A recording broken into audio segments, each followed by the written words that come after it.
இந்த ஆள் அளவுக்கு அதிகமாக கட்டிக்கிட்டு இருக்கிறான். புரியுதுங்களா? அதனால தான் சொல்கிறேன், இவன் பொண்ணு ஒரு சீட்டுக்காக வந்து இவ்வளோ கேவலமாக இருக்கே, சினிமாவில் இவ்வளோ நடிச்சுட்டு இவ்வளோ கேவலமாக இருக்கே, உங்கள் அசிங்கமா இல்லையா? மக்கள் பார்த்து கொண்டு தான் இருக்கிறாரு. திருவள்ளூர்லயோ திருத்தணிலையோ பார்க்குறேன், ஒரு பஸ் ஸ்டாண்டில் வந்து ஏற்கனவே அறிஞர் அண்ணா பேர்ல இருந்தது வந்து எடுத்துட்டு கருணாநிதி பேர் வைக்கிறேங்கிறானுங்க. அப்புறம் இவங்க என்ன அண்ணா வழியில் நடப்பன்னு சொல்றது உங்களுக்கு என்ன அருகதை இருக்குன்னு நான் கேட்கறேன். இதெல்லாம் வந்து எதுவுமே கேட்க மாட்டாங்க. தொடர்ந்து மக்களுக்காக போராடுற இயக்கமா அனைத்து இந்திய அண்ணா திராவிட முன்னேற்ற கழகம். அன்னைக்கு வந்து நெல்மணிகள் வந்து வீணா போனப்ப உடனே பதறி அடிச்சு ஓடினவர் முன்னாள் முதல்வர் அண்ணன் எடப்பாடியார். புரியுதுங்களா? விவசாயிகளை பார்த்து எல்லாம் ஆறுதல் கூறி எந்தெந்த மாதிரிலாம் பாதிக்கப்பட்டிருக்குன்னு சொன்னவர் வந்து அண்ணன் எடப்பாடியார் தான். புரியுதுங்களா? அந்த இடத்துல மக்களோடு மக்களாக நாங்கள் நிற்கிறோம்.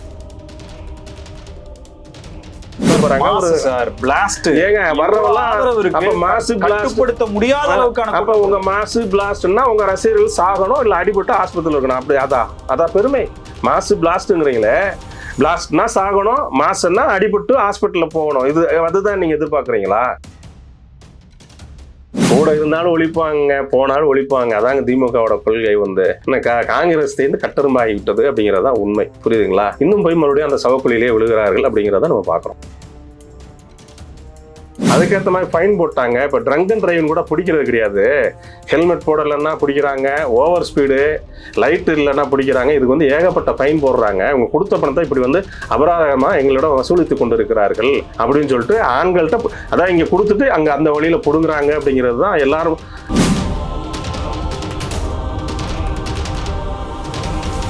ஸ்பெக்ட்ரம் தமிழ் நேயர்களுக்கு வணக்கம். நம்மோடு வழக்கறிஞர் வை ஆனந்த் இருக்கிறார், பேசலாம் சார். வணக்கம். வணக்கம்.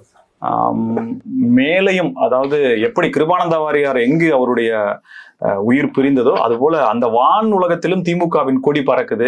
இண்டிகோ விமானத்துல குடி போதையில திமுக நிர்வாகி ஒருத்தர், கவுன்சிலர் விமான பணிப்பெண்ணிடம் தவறாக நடந்ததாக கைது செய்யப்பட்டிருக்கார். எப்படி எடுத்துக்கிறீங்க? அதாவது பச்சிளம் குழந்தை முதல் மூதாட்டி வரை வந்து எல்லாமே அவங்க வந்து பண்ணிட்டு இருக்கிறாங்க. அதாவது ரோட்ல பண்ணியாச்சு, யூனிவர்சிட்டியில் பண்ணியாச்சு, கல்லூரியில் வகுப்பறையில் பண்ணியாச்சு. புரியுதுங்களா? கோயம்புத்தூர் விமான நிலையம் பின்னாடி பண்ணியாச்சு, 2.5 வயசு குழந்தையும் பண்ணியாச்சு. சரி, ஏன் கீழே பூமியிலே பண்ணியிருக்காங்க, ஆகாசத்தில் பண்ணலாங்கிற அளவுக்கு வந்து இவங்க வந்து அதிவீர சூரர்களாக திமுக நிர்வாகிகள் இருக்கிறார்கள் அப்படிங்கிறது தான் உண்மை. இவ்வளவு நடந்துகிட்டு இருக்கு. இது எதுவுமே நடக்காத மாதிரி இங்கே ஒருத்தர் வந்து தமிழக முதல்வர் வந்து இங்கே பாலாறும் தேனாறு பெண்களுக்கு பாதுகாப்பான மாநிலம் தமிழ்நாடு அப்படின்னு சொல்லிட்டு எங்கள் அரசு தான் பெண்களை பாதுகாக்கின்ற ஒரு அரசாங்கமாக நாங்கள் நடத்தி கொண்டு இருக்கிறோம் அப்படின்னு சொல்லிட்டு இங்க பெருமை பேசிட்டு இருக்கிறாரு. உரிமை தொகை 1000 ரூபாய் கொடுக்கணும் சார். அவங்க வச்சுக்கலாமே சார். எதுங்க உரிமை தொகை 1000 ரூபாய் கொடுத்துட்டா எது வேணாலும் நீங்க பண்ணுவீங்களா? அந்த விவேக் படத்துல வருமே, மைனர் குஞ்சுன்னு ஒரு இது வரும் தெரியுங்களா? இந்த மாதிரி ஒரு பெண்ணை வந்து இது பண்ணதுக்கு வந்து சொல்லுவான், மைனர் குஞ்சுன்னு அந்த கேரக்டர் சொல்லுவான். இந்த மாதிரி ஃபைன் போடுவாங்க. நான் ஏற்கனவே 2000 ரூபா அட்வான்ஸாக பே பண்ணியிருக்கேன். அப்போ நீங்கள் வந்து உரிமை தொகைன்னு சொல்லி கொடுத்துட்டு பெண்களை எவ்வளோ வேணாலும் அவமானப்படுத்துவீங்க, பாலியல் சீண்டல் பண்ணுவீங்க, கொச்சையாக பேசுவீங்க. மந்திரி மகன் எல்லாமே கொச்சையாக பேசுகிறாங்களா?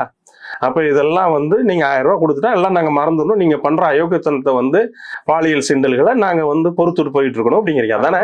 பெண்களுடைய பெருமையையும் பெண்களுடைய புனிதத்தையும் பெண்களுடைய மாண்பையும் காப்பதற்காகத்தான் திமுகவில் சிவாஜி கிருஷ்ணமூர்த்தி போன்ற ஆண்டோர்களையும் சான்றோர்களையும் ஆன்மீக சொற்பாளிவாளர் அவர் வந்து இதே சிவாஜி கிருஷ்ணமூர்த்தி தான் திருமதி பிரேமலதா அவர்களை பற்றி ஒரு பொதுக்கூட்ட மேடையில் வந்து எவ்வளவு கேவலமாக கொச்சையாக பேசினாரு. அதாவது இந்த மாதிரி நம்ம கூட கூட்டணியில் இருக்கிறாங்க இல்லைங்கிறதெல்லாம் நம்ம வந்து பார்க்கறதே கிடையாது. பெண்களுக்கு ஒரு மரியாதையாக இதை நடத்துகிற கட்சி அனைத்து இந்திய அண்ணா திராவிட முன்னேற்ற கழகம் கட்சி. ஆனால் அதுக்கு நேர் எதிர்மாறாக என்ன வேணுமாலும் பேசலாம் அப்படின்னு தெரிகிறவங்க தான் அந்த திமுக காரங்க. புரியுதுங்களா? இது பெண்கள் பார்த்து கொண்டு தான் இருக்கிறாங்க. ஏன்னா இந்த 2.5 வயசு பச்சிளம் குழந்தைய வந்து ஒரு திமுக நிர்வாகி வந்து பாலியல் துன்புறுத்தல் பண்ணி கொண்டிருக்காங்கன்னா அது எவ்வளோ பெரிய கொடூரம். வந்து அவன் மனுஷனா இல்லை மிருகமா?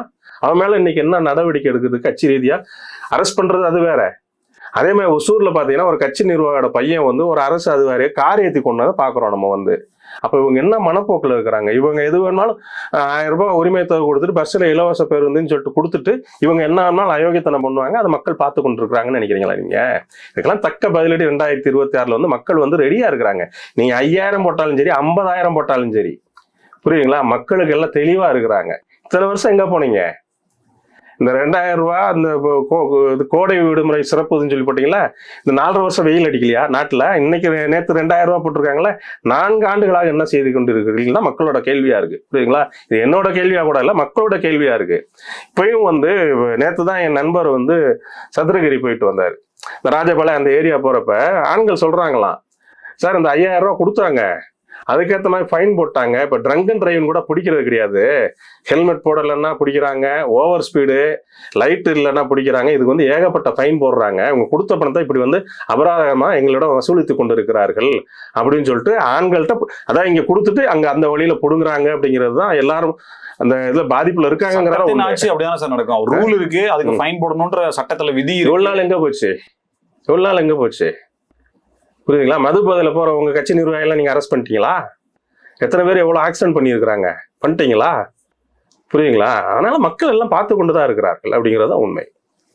நாங்குநேரி சம்பவம், தனிப்படை அமைக்கப்பட்டிருக்கு, கைது செய்யப்பட்டு 7 பேர் கைது பண்ணியிருக்கேன்னு சொல்லியிருக்காங்க. அதெல்லாம் பார்த்தீங்கன்னா இதே போன்ற ஒரு சம்பவம் வந்து ராயபுரம் பகுதியில் கூட நடந்தது சமீபத்தில், ஒரு 2-3 மாதங்கள். அதாவது சம்பந்தமே கிடையாது, திடீர்னு வர்றானுங்க இந்த மது போதையில் கூட கிடையாது, அந்த கஞ்சா போதையில வர்றாங்க, கண்ணில் எதிர்படுறவங்க எல்லாம் வெட்டிட்டு போறானுங்க, அடிச்சுட்டு போறானுங்க. அதே போன்ற ஒரு நிகழ்வு தான் வந்து இன்னைக்கு நாங்குநேரில் நடந்திருக்கு. 2 உயிர்கள் பலியாயிருக்கின்றன. புரியுதுங்களா? அப்ப கஞ்சா எவ்வளவு புழங்குதுன்னு நீங்க பாக்குறீங்கல்ல. கஞ்சா புழக்கம் தமிழ்நாட்டில் இல்லைன்னு சொல்லிட்டு மக்கள் நல்வாழ்வுத்துறை அமைச்சர் சொன்னார்ல. இன்னைக்கு இதெல்லாம் வந்து கஞ்சா போதையில நடக்கிற ஒரு இதாக தானே பார்க்குறோம் நம்ம வந்து. அப்போ இந்த அரசு என்ன பண்ணிட்டு இருக்கு? இந்த 5 ஆண்டுகள்ல தான் வந்து தமிழ்நாடுன்னு ஒரு உருவானதுக்கு அப்புறம் இந்த 5 ஆண்டுகள்ல தான் வந்து இவ்வளோ கஞ்சா பிடிபட்டிருக்கு, மெத்தப்பட்டாங்கங்கிற ஒரு மருந்து எல்லாம் இதெல்லாம் பிடிபட்டிருக்குன்னு சொல்லிட்டு இப்போ தர ஆய்வுகள் வந்து சொல்லுது. இப்போ பேப்பர்ல வருது, இத்தனை 1000 கிலோ வந்து பிடிச்சிருக்கிறாங்கன்னு சொல்லிட்டு. அப்போ என்ன ஒரு ஆட்சி நடக்குது? ஒரு அவலமான ஆட்சி தான் நடக்குது. புரியுதுங்களா? என்ன பண்ணாலும் நம்மளை கேட்கற காரலுங்கிற தைரியத்தில் தானே இதெல்லாம் பண்றாங்க. பள்ளி மாணவர்கள் கூட கஞ்சா இன்றளவு வந்து தாராளமாக புழங்குதுன்னா அப்புறம் என்ன ஒரு ஆட்சி நடந்துகிட்டு இருக்கிறாங்க அவங்க வந்து அப்படிங்கிறத நம்ம பார்க்கணும். அதோட வெளிப்பாடு தான் நாங்குநேரி சம்பவங்கள். இந்த மாதிரி நிறைய எண்ணற்ற இது நடக்குது. ஏன்னா அதுல 2 உயிர் பலிங்கிறதுனால இன்னைக்கு ஒரு பெரிய பேசு பொருளா இருக்கு. புரியல? இந்த மாதிரி தினந்தோறும் வந்து அடிக்கிறது வெட்டுறது நடந்துகிட்டு இருக்கு. இது உயிர் பலிங்கிறதுனால தான் வெளியே வந்திருக்கே தவிர, ஏன் முதல்வரோட தொகுதி குளத்தூர்லயே பார்த்தோமே, ஜெயில இருந்து வந்தவங்க வந்து கஞ்சா போட்டு போறவங்க எல்லாம் அடிச்சாங்கல்ல, அது பார்த்தோம்ல. இதே கஞ்சா போதையில வந்தவங்க, சிறையிலிருந்து வெளியே வந்தவங்களா வரவங்களா முதல்வர் தொகுதியில அடித்தார்களா இல்லையா? அதை வந்து இது வந்து அவங்க மூடி மறைக்க பார்த்தாங்க. அது சிசி கேமரால ஒரு சில வீட்டுல இருந்ததால அவங்க சமூக இதுல பண்ணதுனால அவங்க மேல வழக்கு பாஞ்சதா இல்லையா? இந்த மாதிரி ஒரு அவல ஆட்சி தான் நடந்து கொண்டு இருக்கிறதுங்கிறதான் உண்மை. நீலம் பண்பாட்டு மையம் கூட கண்டனம் தெரிவிச்சிருக்கு. SC/ST வன்கொடுமை தடுப்பு சட்டத்துல கடுமையான சட்டப்பிரிவுகளின் கீழே வழக்கு தொடுக்கணும்னு சொல்லி அவங்க கண்டனத்தை ஒரு நேர்மையான முறையில வலிந்து சொல்றாங்க. இப்போ கூட்டணியில இருக்கக்கூடிய VCK இதற்கு எடுத்த ஸ்டெப் என்னன்ற நீலம் போன்ற அமைப்புகள்லாம் இதுக்காக குரல் கொடுக்குறாங்களேன்னு நான் சந்தோஷப்படுறேன், உண்மையாலுமே சந்தோஷப்படுறேன். ஒரு திருமாவளவன் வாயை திறக்கல. 6 சீட்ல இருந்து 8 சீட்டு கிடைச்சா போதும், 10 சீட்டு கிடைச்சா போதுங்கிறன்னு சொல்லிட்டு அறிவாலய அடிமைகளாக தானே இருக்கிறாங்க கம்யூனிஸ்ட் கட்சிகளோ. ஆனா பட்டியல் சமூக காப்பாளன் நான் தான் சொல்றேனே, 2 கம்யூனிஸ்டுகளோ இல்ல விடுதலை சிறுத்தைகளோ மதிமுகவோ இதுக்கு எந்த ஒரு கண்டனமும் இல்லை. ஒரு 2.5 வயசு குழந்தைய வந்து ஒருத்தர் பாலியல் துன்பத்தை கொண்டிருக்கான், அதுக்கு ஒண்ணும் கிடையாது. விமான பணிப்பெண்ணுக்கு வந்து ஒரு கவுன்சிலர், திமுகவோட கவுன்சிலர் வந்து விமானத்துல போகும்போது பாலியல் சிண்டல் இது பண்ணியிருக்கான், இதுக்கெல்லாம் கிடையாது. நாங்குநேரிக்கு ஒரு எதிர்ப்பு கிடையாது, எதுக்குமே கிடையாது. அப்புறம் இந்த கட்சிகள்லாம் என்ன இருக்கு? கட்சியெல்லாம் கழிச்சிட்டு திமுகவுடைய ஒரு பிரிவா போயிடலாம்ல. புரியுதுங்களா? அதுதான் நான் சொல்றேன். இவங்க வந்து அந்த பதவி 5 சீட்டு 6 சீட்டு இல்ல 8 சீட்டு கிடைச்சா போதும் தான் கட்சிக்கு, நாடு எக்கேடு கெட்டு போனால் என்ன அப்படின்னு தான் இந்த கூட்டணி கட்சியில் இருக்கு.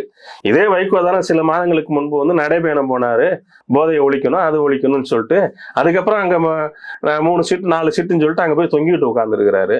இப்போ சீட்டு ஜாஸ்தி கொடுக்கணும்னு சொல்லிட்டு இப்ப கூட ஒரு கமெண்ட் பார்த்தேன், இந்த மாதிரி சீட்டு குறைக்கிறாங்க, நான் எவ்வளவு எல்லாம் பண்ணியிருக்கேன் தம்பின்னு சொல்லிட்டு அறிவாலயத்தை நோக்கி ஒரு நடைபயணம் போனாலும் போவார் அவர் வந்து.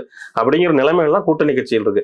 அதாவது அவங்க கட்சியை சேர்ந்தவருக்கு ஒரு சிலருக்கு வந்து MLA சீட்டுக்காக தமிழகத்தையே இந்த திமுக கூட்டணியில் இருக்கிற 2 கம்யூனிஸ்டுகளும் சரி விடுதலை சிறுத்தைகளும் சரி மதிமுகவும் சரி அடகு வைத்து விட்டார்கள், அவர்களோட சுயமானத்தை அடகு வைத்து விட்டார்கள் அப்படிங்கிறதா உண்மை. எப்படி சார் கூட்டணியில் இருந்துகிட்டே வந்து அவங்க நல்லதுக்காகவோ அல்லது நடைபெறக்கூடிய தவறுகளுக்காக குரல் கொடுத்தாங்க கூட்டணியில் இருக்க முடியாது. அப்ப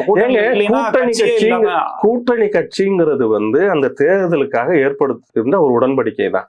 அதுக்காக வந்து ஆளுகின்றவருக்கு வந்து என்ன தவறு செய்தாலும் கண்மூடி கொண்டு இருப்பது வந்து ஒரு கூட்டணி கட்சிக்கு தர்மமான்னு தான் நான் கேட்கிறேன். எவ்வளவு, அதாவது அனைத்து இந்திய அண்ணா திராவிட முன்னேற்ற ஆட்சியில் இருக்க ஒரு சிறு ஒரு சலசலப்பு வந்தா கூட இவங்க எவ்வளவு பேசுனாங்க. திரைப்பட நடிகர்களாக இந்த வளர்ந்து கட்டவன் இருக்கிறான் சத்யராஜ்னு ஒருத்தன், அவெல்லாம் என்னென்ன பேச்சு பேசினான் புரியுதுங்களா? அவன் பொண்ணுக்கு ஒரு சீட்டுக்காக வந்து இன்னைக்கு வந்து அறிவாலயத்துல வந்து கொத்தடிமையா இருக்கிறான். அவன்லாம் வந்து தமிழகத்திற்கு அவன் என்ன பண்ணியிருக்கிறான்? நான் இந்த மேல பேசுற நபர் கிடையாது. நான் வந்து ஏன்னா இது மக்கள் புரிந்து கொள்ளட்டுங்கிறக்காக பேசுறேன். சத்யராஜ் தான் பொண்ணுக்கு ஒரு எம்எல்ஏ சீட்டுக்காக வந்து அங்க வந்து அறிவாலய வந்து இன்னைக்கு காவலாளியாக நின்று கொண்டு இருக்கிறார். இதே மற்ற போன இதெல்லாம் ஆட்சியில போது என்ன பேச்சு பேசினா இருந்தாலும் வந்து புரியுங்களா? அதே மாதிரி நடிகர் சங்கத்துல எடுத்துக்காங்க, எந்த ஒரு விஷயத்துக்கு பொது நலத்துக்கு எடுத்துக்காங்களேன், நடிகர் சங்க நண்பர்கள் தான் கேட்பேன். மற்ற நடிகர்கள்லாம் ஏதாவது நிதி எல்லாம் கொடுப்பாங்களா? 5 பைசா நிதி கொடுத்தது கிடையாது. வாய்கிலேயே பேச மட்டும்தான் அந்த ஆளுக்கு தெரியும். இன்னைக்கு இவ்வளவு அவலங்கள் நடக்குது இல்ல. நான் மற்ற நடிகர்லாம் சொல்ல விரும்பல, இந்த ஆள் அளவுக்கு அதிகமா கத்திக்கிட்டு இருக்கிறான் புரியுதுங்களா? அதனாலதான் சொல்றேன், இவன் பொண்ணு ஒரு சீட்டுக்காக வந்து இவ்வளவு கேவலமா இருக்கே, சினிமாவில் இவ்வளவு நடிச்சுட்டு இவ்வளவு கேவலமா இருக்கே, உங்க அசிங்கமா இல்லையா? இல்ல மக்கள் பார்த்து கொண்டுதான் இருக்கிறாங்க புரியுதுங்களா? இது எதுவுமே அவன் கண்ணில் படலையா? இதெல்லாம் கத்துனாங்கல்ல இதுக்கு முன்னாடி எல்லாம், இந்த சுபவீர பாண்டியன் அவன் சொல்லிட்டு வந்தாங்கல்ல, இவங்கெல்லாம் எங்க போனாங்க? இந்த 2.5 வயசு குழந்தை வந்து இது பண்ணியிருக்கிறானே ஒரு காமுகன் வந்து எங்க போனாங்க இவங்க எல்லாம் கேட்கிறேன். நான் வந்து அண்ணா யூனிவர்சிட்டி வாய் திறந்தாங்களா? எதுக்காக வாய் திறந்தாங்களா? கோவை விமான நிலையம் பின்னாடி வாய் திறந்தாங்களா? எதுக்குமே வாய் திறக்கலையே. இப்ப என்ன பாலாறு தேனார் மாவட்டத்தில் இவங்களோட சுய லாபத்திற்காக அவங்க போடுற ஒரு சில இதுக்காக சலுகைகளுக்காக வாய் மூடி மௌனியாக இருப்பது, இவங்கெல்லாம் பொது வெளியில பேசவே கூடாதுங்கிறேன். நீ தனிநபராக இருந்தா நான் பேச மாட்டேன். ஒரு நடிகனுங்கிறப்ப சென்ற ஆட்சியில வந்து எவ்வளவு வந்து நீங்க வந்து ஆர்ப்பாட்டம் பண்ணீங்க, எவ்வளவு வந்து விமர்சனங்கள் வச்சீங்க இந்த அமீர் போன்ற நபர்கள்லாம். இப்ப ஏன் வந்து நீங்க வந்து ஒரு சினிமா துறையில இருந்துகிட்டு இவ்வளவு அவலங்கள் நடக்குது, இப்ப ஏன்டா வாய மூடிட்டீங்கன்னு தான் நான் கேட்கிறேன். நான் வந்து இது ஒரு பொதுமக்களின் கேள்வியா தான் நான் கேட்கிறேன். புரியுதுங்களா? இதுதான் நடந்துகிட்டு இருக்கு. அதாவது சினிமாக்காரங்களை வளைச்சு போட்டுட்டு, மீடியாக்களை மெயின் ஸ்ட்ரீம் மீடியாக்களை வளைச்சு போட்டுட்டு இந்த மாதிரி தான் பண்ணிட்டு இருக்கு இந்த அரசாங்கம். ஆனா மக்களுக்கு தெரியும், இந்த விடியாத அரசை வந்து 2026 பொதுத்தேர்தல் இவங்க என்ன பண்ணாலும் சரிங்க, 5000 இல்ல 50,000 கொடுத்தாலும் சரி, மக்களுக்கு தெரியுது. என்ன இது வந்து தேர்தலுக்காக இப்படிதான் 21லயும் கவர்ச்சிகரமான ஒரு சில தேர்தல் வாக்குறுதிலாம் கொடுத்து அதனால ஏமாந்துதான் இவ்வளவு 5 வருஷம் வந்து இந்த அவலத்தை நாம் சந்தித்து கொண்டு இருக்கிறோம். எல்லா வரியும் ஏத்தியாச்சு புரியுதுங்களா? எல்லா வரியும் ஏத்தியாச்சு. குப்பைக்கு வரி போட்டாங்க, பன்னி வளர்க்கறதுக்கு வரி போட்டாங்க மதுரையில. என்ன மதுரை கார்பரேஷன்ல மட்டும் 200 கோடி ரூபாய் ஊழல், மேயர் அதுக்காக இது பண்ணாங்க. அந்த வழக்கு என்ன ஆச்சுன்னு தெரியல புரியுங்களா? அந்த மாதிரி எண்ணற்ற ஊழல்களை அவங்க செஞ்சு இது பண்ணி கொள்ளையடிச்சு இந்த மாதிரி நாட்டை நாசமாக்குவது மக்கள் பார்த்து கொண்டுதான் இருக்கிறார்கள் அப்படிங்கிறத நிதர்சனமான உண்மை. அதனால என்ன இவங்க எத்தனை ஆயிரங்கள் போட்டாலும் சரி, இல்ல வர்ற தேர்தலில் எண்ணற்ற வாக்குறுதிகளை கொடுத்தாலும் சரி, மக்கள் ஏற்பதற்கு தயாராக இல்லை அப்படிங்கிறதா உண்மை. திமுக காங்கிரஸ் கூட்டணி இறுதி செய்யப்பட்டு விட்டதா அப்படின்ற மாதிரி ஒரு நம்பிக்கை தகவல்கள் வருது. ப. சிதம்பரம் அவர்கள் பேசிய பிறகு கொஞ்சம் தொகுதிகளை கூடுதலாக கொடுத்து காங்கிரஸை தன் பக்கமே வச்சுக்குதா திமுக? ஏன்னா தாவேகா காங்கிரஸ் கூட்டணின்னு ரொம்ப எதிர்பார்த்தாங்க, ஆனா அதற்கு வாய்ப்பு இல்லை அப்படின்ற மாதிரி தகவல்கள் வருது. நீங்க எப்படி எடுத்துக்கிறீங்க? நான் வந்து நம்ம இதுலயே வந்து 2-3 பேட்டியில சொல்லியிருக்கேன். அதாவது இந்த கூட்டணி இப்படியே தொடர்ந்தால் கூட திமுக கூட்டணி வந்து தோல்வியை தழுவது நிச்சயம். அது காங்கிரஸ் இருந்தாலும் சரி இல்லாவிட்டாலும் சரி அப்படிங்கிறத நான் சொல்லியிருக்கேன்.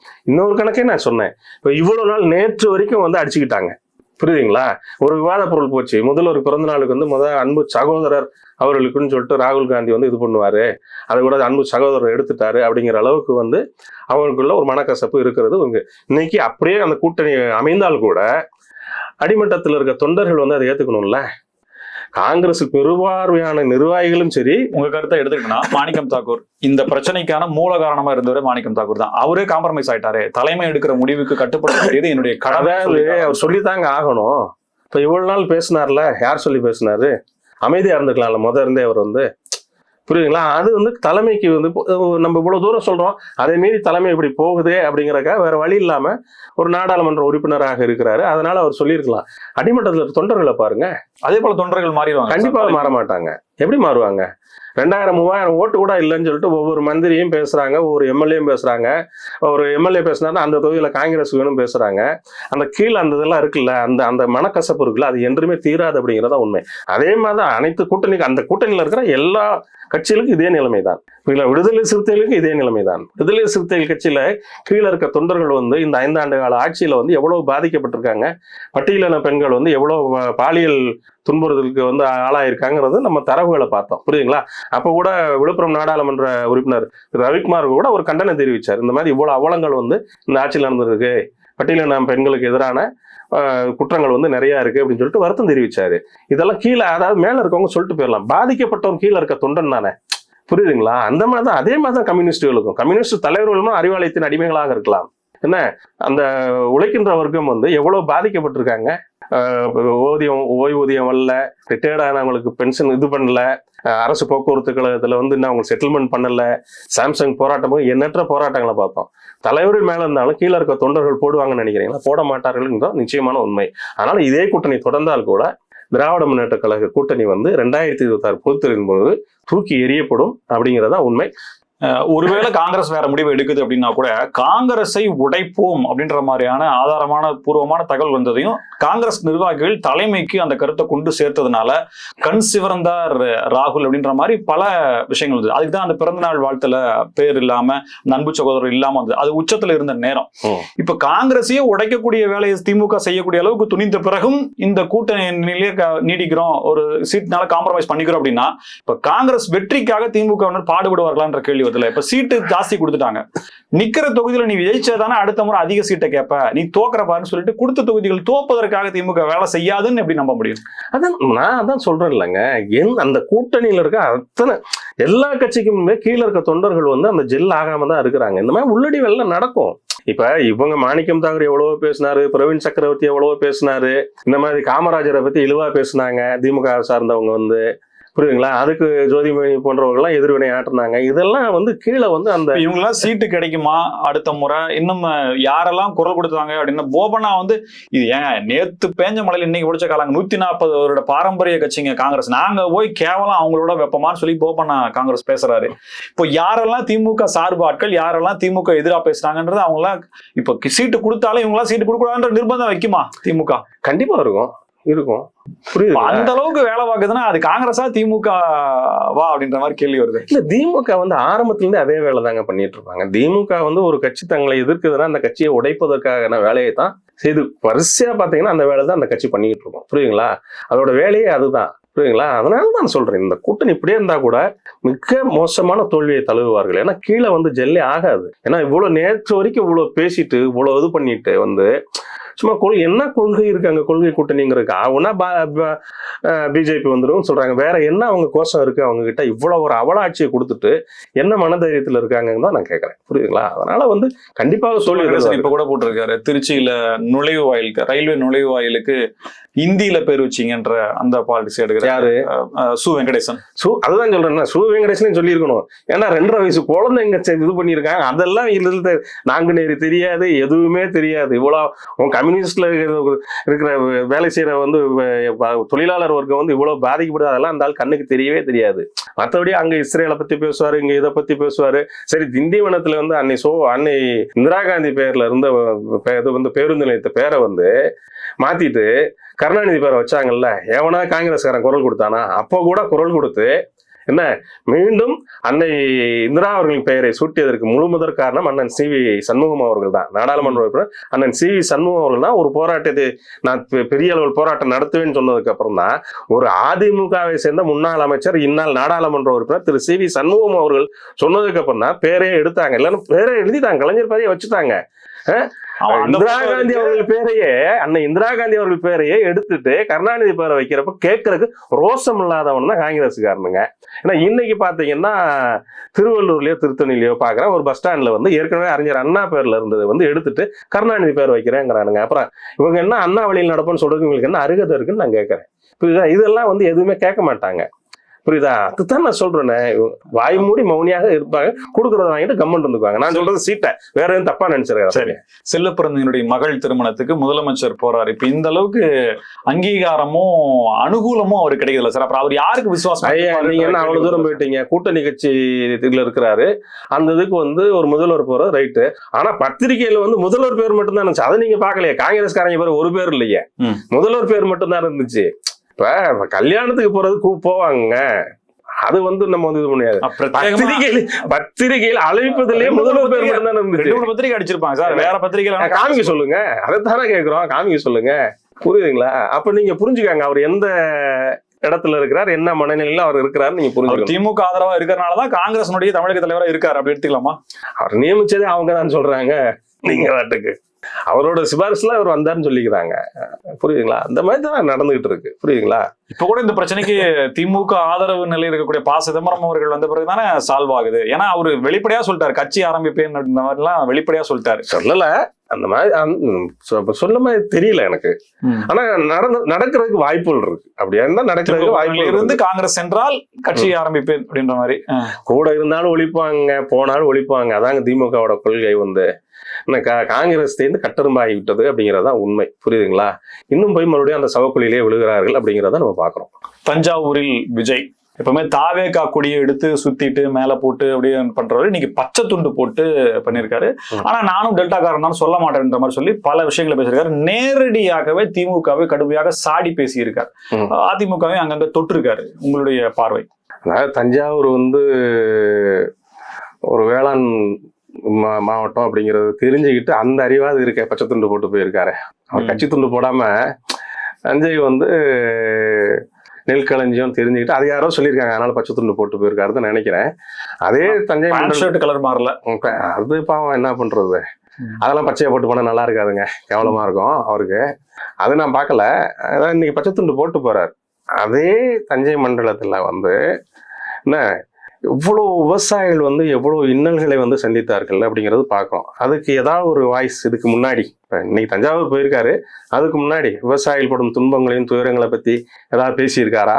அங்க நெல்மணி எல்லாம் வீணா போச்சுல்ல, அங்க உடனே போய் விவசாயிகளை பார்த்து ஆறுதல் சொன்னாரா அப்படிங்கிறதால நம்ம பார்க்கணும். அங்கங்க பேசுறாருல்ல சார், மூட்டைக்கு 40 சொல்றாரு சார். எப்ப பேசினாரு? பாதிக்கப்பட்டவர்கள் போய் பார்த்தாரா? புரியுதுங்களா? முதல்வர் வந்து அந்த ஒரு ட்ரேல எடுத்துட்டு வந்து அந்த நெற்பயில காமிச்சாங்களா? இவரோட வழக்கமே அதானே. செத்தவங்க வீட்டுக்கு இளவுக்கு போய் துக்கம் விசாரிக்காம செத்தவங்களை வீட்டுக்கு வர வச்சு துக்கம் விசாரிக்கிறவர் வந்து அட்லீஸ்ட் 4 விவசாயிகளையாவது, அங்க இருக்க விவசாயத்தங்க நிர்வாகிகளையாவது தான் பனையூர் கூப்பிட்டு இதுக்கு முன்னாடி ஆறுதல் சொல்லியிருக்காரா அப்படின்னு நம்ம பார்க்கணும். என்னமோ உளறிட்டு போகட்டும், அவ்வளவுதான். நம்ம வந்து அவங்க வந்து தொடர்ந்து மக்களுக்காக போராடுற இயக்கமா அனைத்து இந்திய அண்ணா திராவிட முன்னேற்ற கழகம். அன்னைக்கு வந்து நெல்மணிகள் வந்து வீணா போனப்ப உடனே பதறி அடிச்சு ஓடினவர் முன்னாள் முதல்வர் அண்ணன் எடப்பாடியார். புரியுதுங்களா? விவசாயிகளை பார்த்து எல்லாம் ஆறுதல் கூறி எந்தெந்த மாதிரிலாம் பாதிக்கப்பட்டிருக்குன்னு சொன்னவர் வந்து அண்ணன் எடப்பாடியார் தான். புரியுதுங்களா? அந்த இடத்துல மக்களோடு மக்களாக நாங்க நிக்கிறோம்.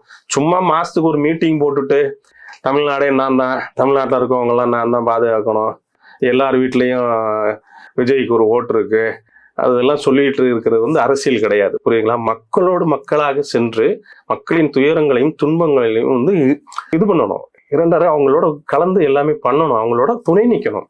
அதுதான் ஒரு தலைவருக்கு அழகு. இன்னைக்கு போய் நான் போனார்ல, இன்னும் 1 மாசம் பனையூர்ல வந்து படுத்துருவார். புரியுதுங்களா? அதனால அவரை பத்தி பேசுறதுக்கெல்லாம் ஒன்றும் இல்லைன்னு தான் நான் பாக்குறேன். அந்த கட்சி இந்த கட்சி மாறி மாறி ஆட்சி செய்கிறது. இப்ப நான் வந்த உடனே அலறிக்கிட்டு பயந்துகிட்டு சூழ்ச்சிகள் பண்றாங்கன்றது அந்த கட்சி இந்த கட்சி அப்படிங்கிறத எந்த கட்சியா நம்ம எடுத்துக்கிறது? அவர் யாரு சூழ்ச்சி பண்றா முதன்னு பாக்கணும். புரியுதுங்களா? அந்த கட்சி சதி செய்யறாங்கன்ற யாரு சதி செய்தார்கள் சொல்லணும்ல, தைரியம் இருந்தா சொல்லணுங்க.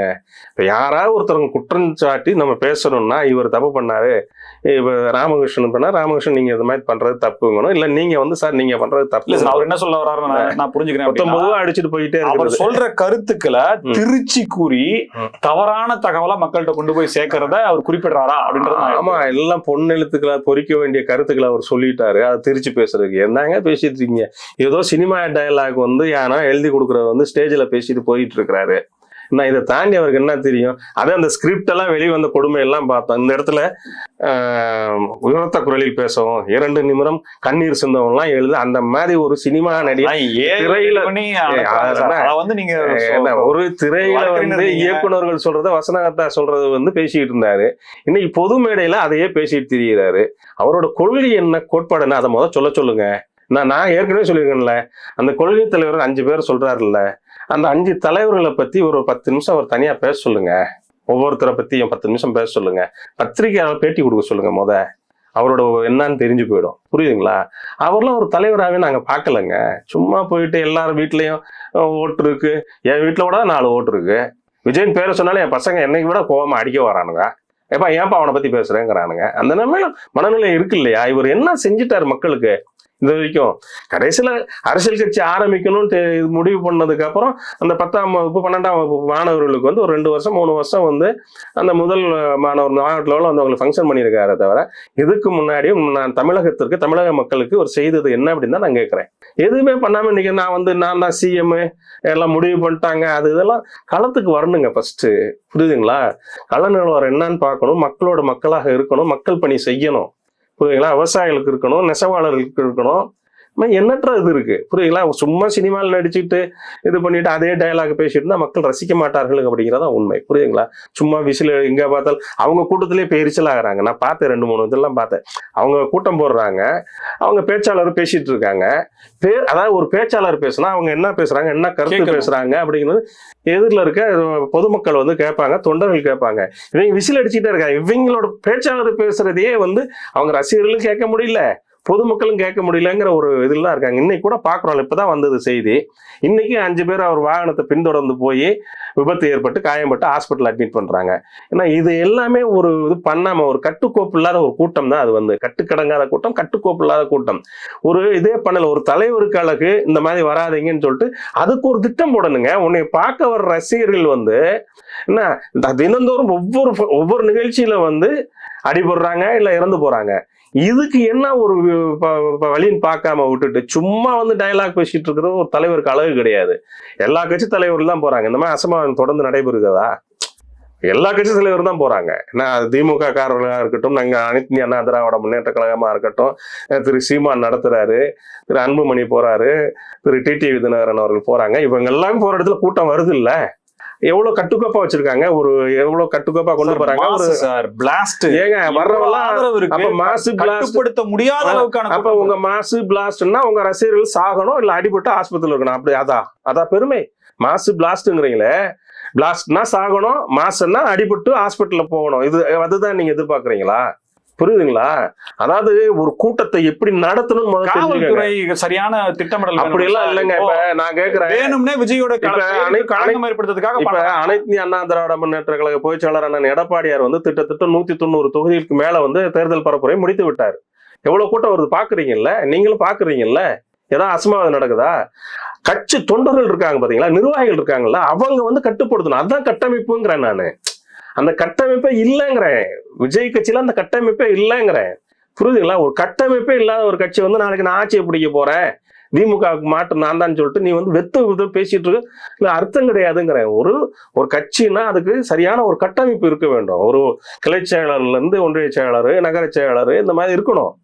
எதுவுமே இல்லை. அதாவது ஒரு அடிமட்டம் வரைக்கும் ஒரு கட்டமைப்பு இருந்தா அவன் வந்து கண்ட்ரோல் பண்ணுவான். போலீஸே தேவையில்லைங்கிறேன். இப்ப அண்ணன் எடப்பாடியார் போற கூட்டத்துக்குலாம் போலீஸ் அவ்வளவு போலீஸ் பந்தோபஸ்தா கொடுக்குறாங்க. நமக்கும் பார்த்துட்டு தானே இருக்கும். கட்சி தொண்டர்கள் வந்து கட்டுப்பாடா இருக்கணும் ஃபர்ஸ்ட். இன்னொன்னு நிர்வாகிகள் வந்து அந்த கூட்டத்தை வந்து கட்டுப்படுத்தணுங்க. அதுக்குதான் அந்த கட்டமைப்பு வேணுங்கிறோம். எதுவுமே இல்லை பிளாஸ்ட் அது இதுன்னு சொல்லிட்டு ஒவ்வொரு கூட்டத்துக்கும் போறப்பெல்லாம் வந்து சாகுறாங்க, இந்த மாதிரி அடிபட்டு போறாங்கிறப்ப வேதனையா இருக்கு. புரியுதுங்களா? அப்ப நீங்க என்ன மனநிலையில இருக்கிறீங்க? முதல் கட்சியை வந்து ஒரு இது அமைப்பு வந்து இது பண்ணுங்கிறோம். நாங்க வந்து சும்மா வந்து எதை சொன்னாலும் யார் மேலும் பழிய போடுறது, எதிர்கட்சிகள் சதி செய்து 2 ஆளுங்கட்சி ஆண்ட கட்சி இது பண்ணி எங்களுக்கு சதி பண்றாங்கன்னு சொல்லி டயலாக் பேசுறது. ஒவ்வொரு கூட்டத்திலையும் ஏதாவது நெகட்டிவ் நியூஸ் வந்து விஜய் வந்து எல்லா மக்களுக்கும் சென்று சேர்ந்து விட கூடாது அப்படிங்கறதுக்காக ஏதாவது வாய்ப்பு கொடுக்குறாங்க அப்படின்ற குற்றச்சாட்டு இருக்கு. அதெல்லாம் வந்து இது கிடையாதுங்க. புரியுதுங்களா? காவல்துறை வந்து இந்த ஆளுகின்ற அரசாங்கம் வந்து அவருக்கு கொடுக்கல அது இதுங்கிறதெல்லாம் ரைட்டு. ஏன் அவங்க கொடுக்கலங்கிறதையும் பார்க்கணும். நீ வந்து சுய ஒழுக்கத்தோட இருக்கணும். புரியுதுங்க? ஆளுங்கிற அரசு கொடுக்கலன்னே வச்சுக்காங்க, நீ சுய கட்டுப்பாடோட இருக்கணும்ல. இப்ப நாங்க எப்படி இருக்கிறோம்? சீமான் அவர்கள் அவர் பெரிய மகனாட்ட திருச்சியில் நடத்தினாரு, எங்களுக்கு எதிரணிகள்லாம் நிக்கிறாரு. அவங்க கொடுத்த வழி நடத்தி போகலையா? இப்ப அண்ணன் எடப்பாடியார் வந்து தொடர்ந்து பயணம் செஞ்சுக்கிட்டு இருந்தா அடுத்து மறுபடியும் இன்னொரு 2 நாட்கள்ல மறுபடியும் வந்து தேர்தல் பரப்புரையை வந்து 3 தொகுதிக்கு போறாங்க. நாங்கெல்லாம் இப்போ நடத்தல. எங்களுக்கு போலீஸ் வந்து எங்களுக்கு அவ்வளவு பந்தோபஸ்தா கொடுக்குறாங்க.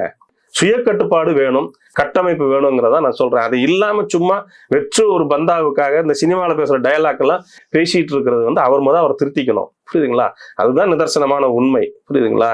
அதனால காலத்துக்கே வராம அடுத்த முதல்வர் நான் தான், அதுதான் விசில் சத்தம் தான் கேட்கும். 2026 பொது தேர்தலுக்கு அப்புறம் விசில் எங்க இருக்குன்னு பாருங்க. புரியுதுங்களா? விசிலுங்கிறதே ஒண்ணு இல்லாம போயிடும். புரியுதுங்களா? வந்து மக்களோட மக்களா நில்லுங்கிறோம். நாங்க வந்து மக்கள் துயரங்களை கேளுங்கிறோம், அவங்களுக்கு குரல் கொடுங்கிறோம். புரியுதுங்களா? அது எதையுமே கொடுக்காம இன்னைக்கு வந்துட்டு கட்சி ஆரம்பிச்சுட்டு நான் வந்து அதை பண்ணுவேன் இதை பண்ணுவேன் அப்படின்னு சொல்லிட்டு என்ன என்னமோ அவர் தூய சக்தி அவரு, அதை ஏற்கனவே பேசியிருக்கோம். தூய சக்தி அவரு வருமான வரி கட்டாதவர் தானே, 1.5 கோடி ரூபா ஃபைன் கட்டினார்ல, வெளிநாட்டுக்காரு இறக்குமதி பண்ணுங்க ஃபைன் கட்டினார்ல. இவர் வந்து ஒரு அரசியலுக்கு ஒரு பொது இதுக்கு வர்றதுக்கு முன்னாடியே அரசாங்கத்துக்கு வரி கட்ட வரி ஏய்த்த நபர் தான் இந்த விஜய். புரியுதுங்களா? அப்புறம் இவர் எப்படி தூய்மையான ஆட்சியை கொடுப்பாரு? எல்லாம் புரியுதுங்களா? சும்மா ஏதோ ஒரு கூட்டம் வந்து கத்திட்டு இருக்கு, அதுதான் உண்மை. புரியுதுங்களா? தேர்தல் எல்லாம் பாத்துக்கலாம். புரியுதுங்களா? அதனால அதெல்லாம் கடந்து போயிட்டு இருக்கோம். நாங்க வந்து அடுத்து 2026 வெற்றியை நோக்கி நாங்கள் போய் கொண்டு இருக்கிறோம். என்ன தேர்தலை எப்படி சிறப்பாக எதிர்கொள்வது? திரும்ப திரும்ப பதிவு பண்றோம் சார். திமுக தாவேக்காக்கு தான் போட்டி, 3ஆம் இடத்திற்கு தான் இங்க போட்டி மற்ற கட்சிகள் நடக்குது. திரும்ப திரும்ப ஏதோ விளையாட்டு பிள்ளை கூட்டமும் அதை நிரூபிக்குது. கூட்டம் நிரூபிக்கிறேன் என்ன நிரூபிக்குது நான் கேட்கறேன்? என்ன நிரூபிக்குது? என்ன நிரூபிச்சிருச்சு நான் கேட்கறேன்? புரியுதுங்களா? சும்மா அதாவது மாசத்துக்கு ஒரு தடவை ஒரு மீட்டிங் போடுறீங்க, அதனால சினிமால பார்த்தவர் வந்து நேர்ல பார்க்கணும் ஒரு கூட்டம் வருது. கூட்டம்லாம் ஓட்டா மாறவே மாறாது, நல்லா தெரிஞ்சுக்கங்க. இன்னைக்கு இப்போ போனா வந்து இப்போ மவுண்ட் ரோடு பக்கம் போனாருன்னா இங்க போனாருன்னா எல்லாரும் இப்போ இந்த பக்கம் விஜயபுரம் நீங்கள் நானும் போய் பார்க்க மாட்டோமா? சினிமாவில் பார்த்துருக்கேன், எப்படி இருக்காரு பார்த்துட்டு போக மாட்டேன், நீங்கள் நானும் ஓட்டு போடுவோமா? நீங்க போறீங்களான்னு தெரியாது, நான் போட மாட்டேன், என் குடும்பமும் போடாது. புரியுதா? இந்த இதுதான் புரியுதா? ஒரு சினிமாக்காரனும் திரையில பார்த்துருக்கோம், வர்றாரு நேரில் பார்ப்போம் அப்படிங்கிறது தான் மனநிலை மக்களுக்கு இருக்கே தவிர, அதான் அவரோட கொள்கை என்ன கோட்பாடு என்ன அப்படிங்கிறது முதல் தெரிவிக்கணும். சும்மா வந்து வாய்க்கு வந்ததெல்லாம் நான் தூய சக்தி, திமுகவுக்கு எனக்கு தான் போட்டி, திமுக எதிர்ப்பு அவருக்கு பலமா இருக்கு. ஏங்க 52 53 ஆண்டு கட்சியில வந்து எங்க கட்சி வந்து தமிழகத்தை அதிகமா ஆண்ட கட்சி வந்து அனைத்து இந்திய அண்ணா திராவிட முன்னேற்ற கழகம். புரிஞ்சுக்கங்க, 75 ஆண்டு கால கட்சி திமுக கூட அதிக ஆண்டுகள் ஆளல. என்ன தமிழகத்தை அதிகமா ஆண்ட கட்சி வந்து நாங்க. எங்களை பார்த்து அவர் எங்கெல்லாம் போட்டியே இல்லைன்னா அது சிறுபிள்ளைத்தனமான ஒரு பேச்சாதான் நான் பாக்குறேன். புரியுதுங்களா? தேர்தலுங்கிறது வேற. புரியுதுங்களா? தேர்தலுங்கிறது வேற, தேர்தல் களம்ங்கிறது வேற. புரியுதுங்களா? அவருக்கு எல்லாம் யாரோ எழுதி கொடுக்கறத பேசிட்டு இருக்கிறாரு. அந்த மாதிரிதான் இதை நான் பாக்குறேனே தவிர தேர்தலில் வந்து பாத்துக்கலாங்க. அதெல்லாம் சிறுபிள்ளைத்தனமான விளையாட்டுகள் நம்ம பாத்துக்கலாம், விடுங்க. மிக நன்றி சார், பல்வேறு தகவல்கள் கருத்துக்கள் நன்றி. எங்களை மீண்டும் சந்திப்போம். மனிதர்கள் ஸ்பெக்ட்ரம் தமிழோட நன்றி நேயர்களே.